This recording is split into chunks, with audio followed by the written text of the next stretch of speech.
Son mari utilisait son sang menstruel pour faire des rituels d'argent. Tout le monde, dans le village de Kankou, le voyait comme un homme béni des dieux. Il nourrissait les orphelins, construisait des puits, distribuait de l'argent à ceux qui n'en avaient pas. Les vieux l'appelaient le fils que les ancêtres ont envoyé. Les jeunes le surnommaient le roi du bien. Mais derrière la porte sculptée de sa grande maison en briques rouges, se cachait un monstre. Sa femme, Nafissa, qu'il avait épousée en grande pompe devant tout le pays, ne connaissait ni sourire, ni liberté.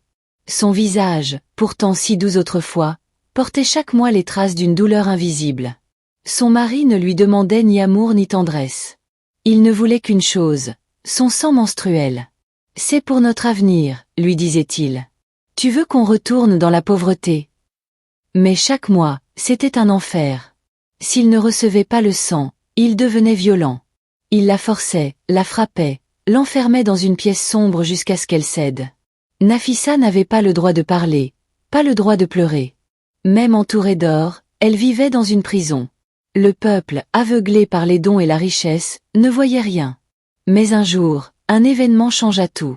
Une servante du nom de Binta, jeune et curieuse, découvrit une pièce cachée derrière la bibliothèque du maître. Dans cette pièce, des bocaux pleins de sang séché, des statuettes enchaînées, des os d'animaux et des incantations étaient tracés à même le sol. Prise de peur, elle en parla à Nafissa, qui lui supplia de ne rien dire, de peur d'être tuée. Mais Binta ne se tut pas. Un matin de marché, elle monta sur un tonneau, brandit un des bocaux et cria « Voici la richesse de votre héros. Il se nourrit du sang de sa femme comme un serpent de la douleur de ses proies. » Au début, les gens rirent. Puis Nafissa arriva, vêtue de noir, le visage marqué, le regard éteint.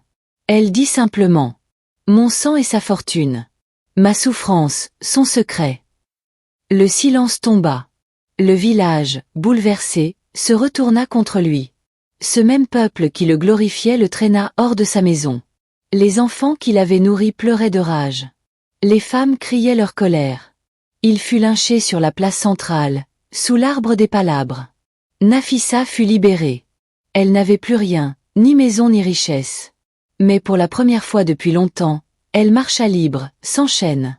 Et lorsqu'on lui demanda ce qu'elle allait faire, elle répondit « Je vais vivre. Pas comme une épouse d'or, mais comme une femme entière. » Cette histoire t'a touché ?